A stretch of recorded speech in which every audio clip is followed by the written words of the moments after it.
Hi, good morning. Welcome back to my channel.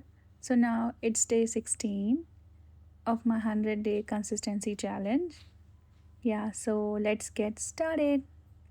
So आज मैंने as I told you yesterday that मेरी आज की टू डू लिस्ट में मैं एडिटोरियल एंड परफेक्शन क्लास नहीं ऐड करने वाली हूँ. सो मैंने 3 मॉक्स ऐड किए थे एंड ऑल 3 फुल मॉक्स थे.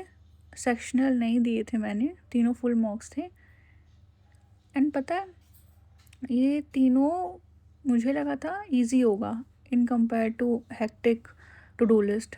But honestly 3 mocks in a day very tiring, literally very tiring. So मैंने ये मॉक दिए थे ग्रामर रूल्स फ्रैक्शन एंड जो सीए की क्लास इंपॉर्टेंट थी जो करनी है वो, एंड उसके नोट्स किए थे. देन स्टार्ट मैंने एक मॉक पहले दिया था, सीए क्लास बाद में ली थी. मैंने फर्स्ट मॉक दिया, उसे एनालाइज किया एंड आफ्टर दैट मैंने सीए की क्लास ली थी एंड उसके नोट्स प्रिपेयर किए थे.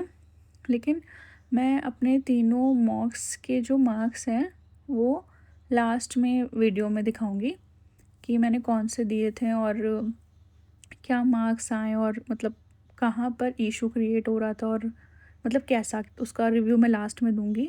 सो मैंने ऐसे first mock and notes complete कर लिए थे एंड हाँ, मैंने फिर सेकेंड मॉक भी दे दिया ब्रेक लेकर कर, मतलब लंच फिनिश करके मैंने सेकेंड मॉक भी दे दिया. बट थर्ड मॉक के लिए मैंने वेट किया. मैंने पहले अदर थिंग्स फिनिश कर ली, grammar rules fraction square and CA का रिवीजन एवरीथिंग. वो सब फिनिश करने के बाद मैंने लास्ट में थर्ड वाला मॉक दिया था बिकॉज मैं 2 दे करके काफ़ी ज़्यादा फ्रस्ट्रेट हो गई थी. और हाँ, मैंने लास्ट में सोचा ना आज आशीष सर की डीआई क्लास होने वाली थी, but I don't know why. कुछ मैं रिकॉर्डेड देखती हूँ तो मुझे आइडिया नहीं है. सो वो आज की जगह कल शिफ्ट हो गई है. जैसे कुछ बच्चे कह रहे थे कुछ क्लास हुई तो थी बट शायद कुछ नेटवर्क इशू और फ्लक्चुएशंस की वजह से, I don't know about that. But ये कल है सो मैं इसे कल लूँगी, वरना मैं आज ही ले लेती, टाइम बचा था मेरे पास. हाँ, सो इनकी क्लास कर लेंगे और इसे भी उसमें ऐड करेंगे. 25 DI सेट्स का पूरा कंप्लीट एग्ज़ाम ओरिएंटेड है. मैंने वैसे हर्षल सर की भी फिनिश कर ली है एंड कौशिक मोहंती सर की भी फिनिश कर ली है डीआई की क्लासेस.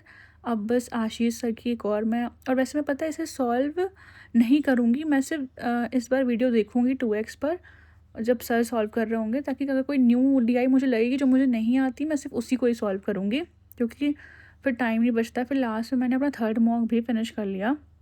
मेरी टू डू लिस्ट फिनिश हो चुकी थी एंड मैंने तीनों मॉक का एनालाइजेशन भी कर लिया था. और एनालाइजेशन में मुझे काफ़ी टाइम लगा था बिकॉज आज, हाँ, मैंने नोटिस किया कि जो आप सेक्शनल मॉक देते हो ना तो उसमें उतना प्रॉब्लम नहीं होता है, बट जब मॉक देते हो तो आपको कंटिन्यूस फोकस चाहिए होता है. सो बहुत टायरिंग था. सो हाँ, सो ये मैंने मॉक दिया था, मैंने गाइडली का दिया था सिलेक्शन मॉक से मैंने दिया था उस सेक्शन से. एंड ऑनेस्टली मैंने तीनों की कट ऑफ नहीं क्रॉस हुई.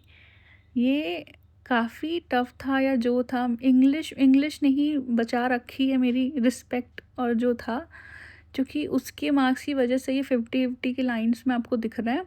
बट अगर वो ना उतने अच्छे होते तो मार्क्स पता नहीं क्या. ये मेरे साथ ही हो रहा है कि आपके साथ भी हो रहा है कि एग्ज़ाम आ रहे हैं तो मार्क्स डिक्रीज़ हो रहे हैं या फिर पजल्स टफ हो रही. और हाँ, लेकिन ये ऑनेस्टली टफ थी. ये आप ट्राई करना, गाइडली की थर्ड वाली थी जो एग्ज़ाम ओरिएंटेड उन्होंने डाली हुई है. ये देखो, ये डीआई थी एंड ये इसके क्वेश्चंस दिख रहे हैं. ये क्वेश्चंस इतने मतलब बड़े थे, इसी में ही इन्होंने वेरिएबल्स पुट करके रखे हुए थे. और जो डीआईज़ को डिकोड करना था वो भी इजी नहीं था, मतलब इजी था बट टाइम कंज्यूमिंग था. और सिर्फ इसी में ही नहीं था, ये अदर डीआईज़ के साथ भी था कि बहुत ज़्यादा टाइम कंज्यूमिंग थी ये सारी. इनके क्वेश्चंस बहुत ज़्यादा मतलब टफ रिकंडाइट थे कि आपको मतलब टाइम लगेगा. एंड ये देखो, ये पज़ल है, पज़ल भी बहुत टफ टफ थी. तो मतलब ये मैं खुद को डिफेंड नहीं कर रही हूँ कि मार्क्स कम आया तो मैं वैसे बोल रही हूँ, बट ये जो एग्ज़ाम बेस पज़ल है, आई वो मॉक है, आई थिंक ये हैं थोड़े ज़्यादा टफ हैं. बट फिर भी मुझे थोड़ा सा वो लगा क्योंकि मैंने 3 मॉक दिए एंड सेक्शनल तीनों का ही नहीं गया, आई मीन तीनों का ही कट ऑफ नहीं हुआ. बट कोई नहीं, मैं खुद को डिसअपॉइंट नहीं करने वाली हूँ। मैं अब अपना बेस्ट देने वाली हूँ, हर बार अपना बेस्ट देने वाली हूँ। ये मॉक मुझे डिसअपॉइंट नहीं कर सकते। इट्स ओके, चलता है, लाइफ है।